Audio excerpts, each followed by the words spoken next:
Thank you very much, Kumar. Thank you for this opportunity. Let me also thank Osama for affording me this opportunity of what I think is the enormously valuable opportunity to interact with the winners of tomorrow and those who will be at the cutting edge of new forms of innovation and what digital lives can do to transform governance and growth in India. Let me begin, Sukumar, by elaborating a little bit of what you said, that we don't even know how much the regime has changed and how qualitatively it has changed. You mentioned about what happened in, these days I'm writing episodes on 25 years of India's economic reforms. I wrote one, long one for the Indian Express 4 days ago. I am going to write one this afternoon for the Hindu. I've just done an interview with the NDTV on 25 years of India's economic reforms. Let me say that one of the central themes of India's reform has been the paradigm change in which regulatory structures and regulatory policies have altered the landscape. And let me say that, since Kumar, you mentioned about that, when I was Secretary to Prime Minister, Mr. Vajpayee, we faced a time when he called me and said, what do we do?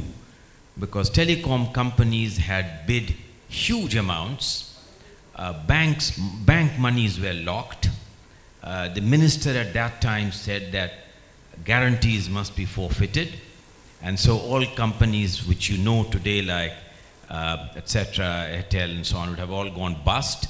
Huge bank finances were locked in, and there was a moral question that they had given a commitment to really go ahead and make the payments. They couldn't make the payments, banks would have been bust, telecom would have been bust, and so we would have ended up in India's telecom story becoming a zero and beginning from all over again.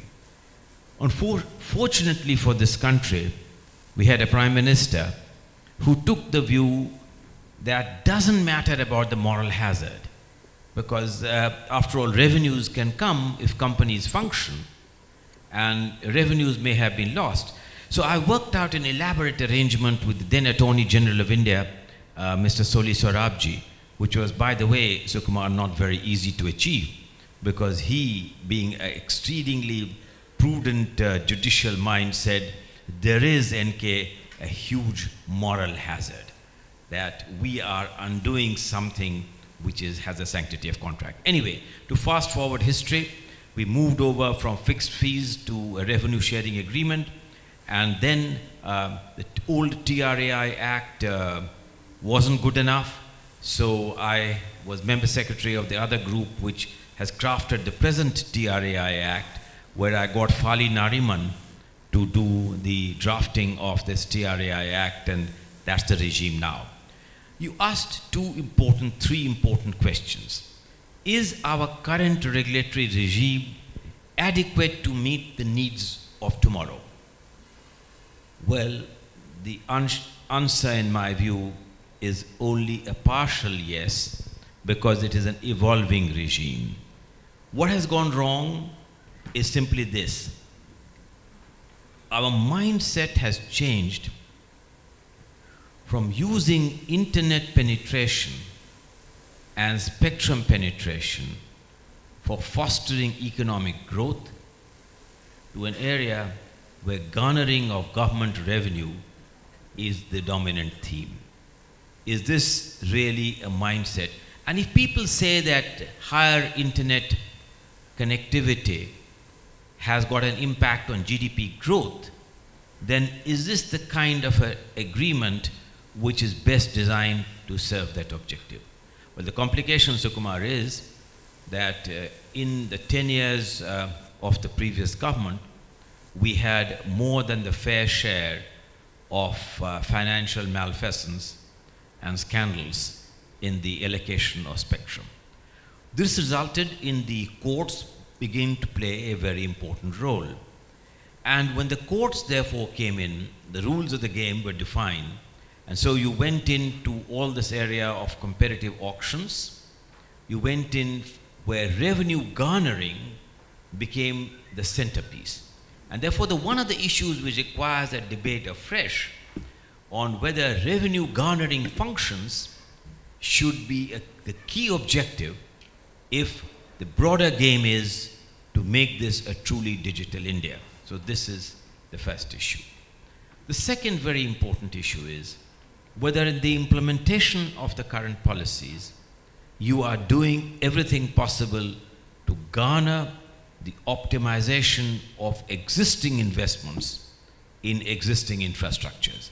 I entirely agree with you, Kumar, that to some extent relying on figures which even I'm sure Osama would be saying much of this with a little tongue in cheek, because the actual use of broadband connectivity and its penetration, and if you take out what many people look for, I have nothing against appliances, but if you take out some of the more favorite appliances and so on, what is the actual number of people who are using broadband connectivity for robust data and for making the platform effective enough for improving governance in terms of health, education, or administration of the direct benefit.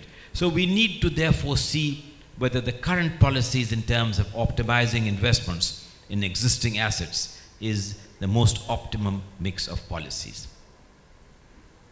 And thirdly, do we have genuinely a robust timeline on the Prime Minister's vision of delivering a digital India in the kind of time frame which we have in mind? And are we well designed for a quicker adoption of best global practices and benchmarking it what the rest of the world is doing in terms of adopting and ensuring of how digital India or a digital technology transforms lives? So I think that I raised, Kumar, 2 or 3 issues which are in public domain.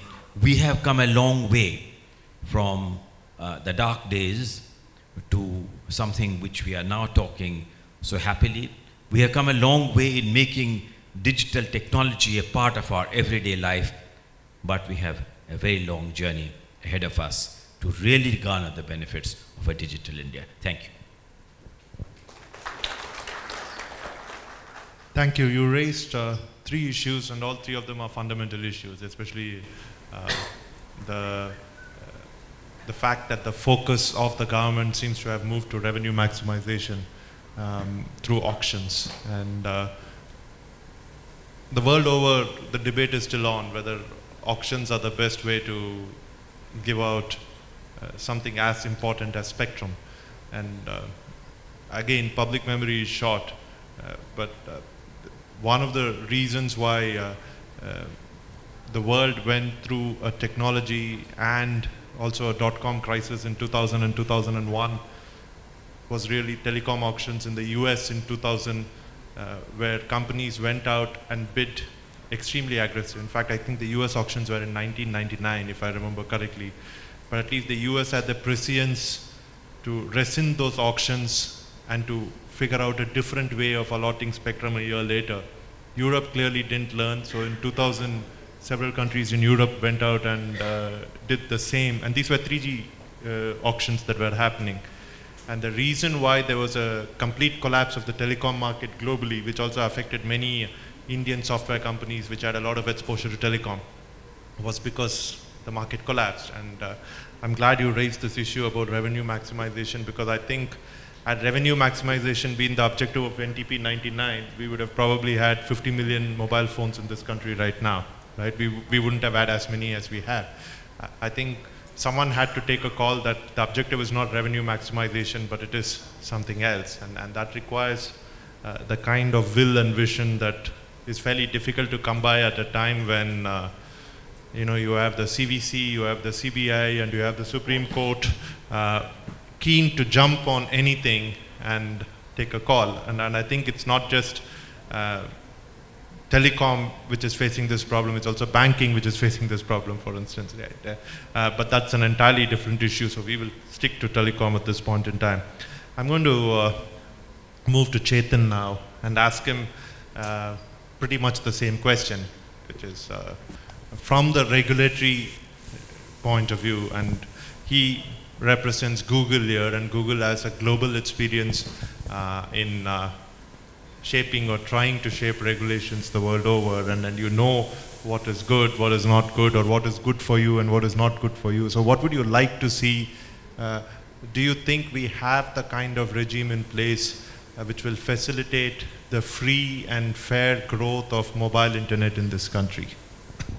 Hey, thanks a lot for that, Suku.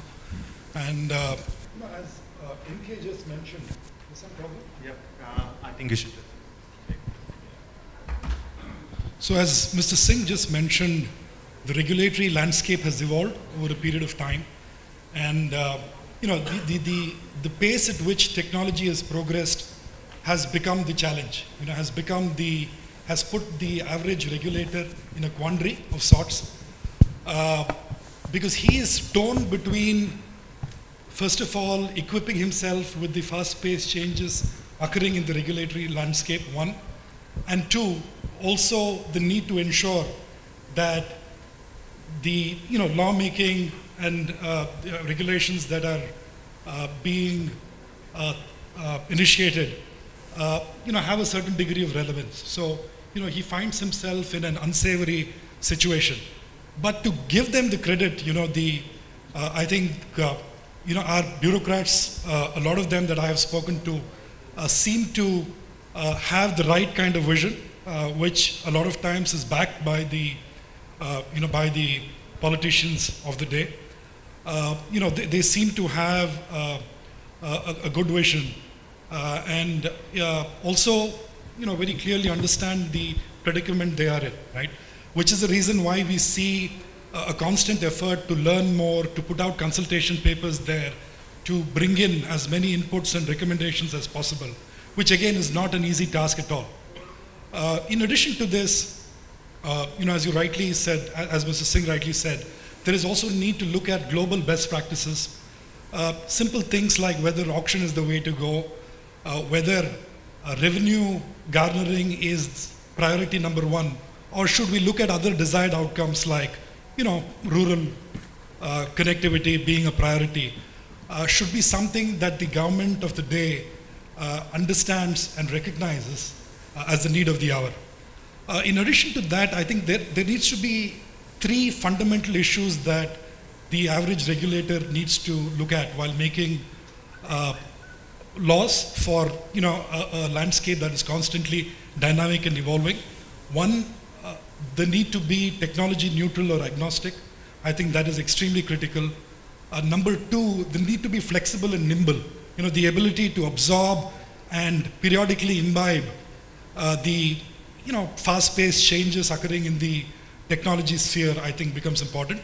And thirdly, more often than not, there is a need to have a grounds-up policy-making model.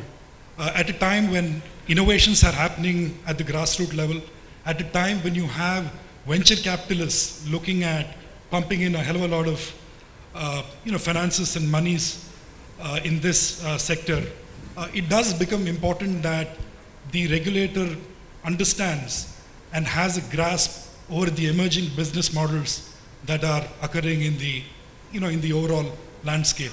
Just to give you a piece of statistic, in the first half of 2015, first 9 months of 2015, the investment into mobile technologies, software services was to the tune of $25 billion, and this outstripped the investment over the prior 2 years, right? So that is the kind of excitement and focus that this domain is generating. And the sheer numbers are, once again overwhelming. 2.5 billion globally, 2.5 billion smartphones is what I hear, 220 million or 154 million, depends on where you get the number from in India. So these are, huge numbers. you have every individual there trying to bring about a certain degree of change. So there are these constant challenges that the average regulator needs to face. Again, to give the present government credit to the fact that it recognizes mobile as being a critical component of India's growth strategy, right? The fact that you have JAM, Jandan, Aadhaar and mobile, I think is a very practical, sensible mantra to sort of have in mind and go after. So that's about it. Thank you, Chetan. Once again, I think all extremely valid points, including, I think, again, one of the most important points you raised was the first point, which is the need for technology neutrality. And it is a fact that I think regulators across functions or departments are struggling to keep pace with technology, which also explains why at a different level you have various tax-related issues with e-commerce companies. You don't know what the rules for aggregators should be. In fintech, I think technology and business models have always led RBI regulations, which eventually come and try to keep pace with what's happening. And I think that is a big challenge. I'm going to ask Gaurav to come in now. And Gaurav is he has an important role in the government. He's in charge of MyGov, so which is, I think, another significant technology outreach or outreach program by the government, which is powered entirely by new technology. And I think it'll be interesting to get his perspective on a couple of things. The first one, of course, is regulations itself. The second one is the fact that usually what happens with a lot of government projects that try to leverage technology is that they start as pilot projects, then they become slightly bigger pilot projects, and they sort of fade away, right? I mean, the number of e-governance projects that I think the media has covered since 2000 can fill, like, I think it can fill several TB of space, I think. It's just countless, and many of them don't scale. So it'll be interesting to also get his perspective on whether he thinks there's something that needs to change to help these programs change. So Gaurav.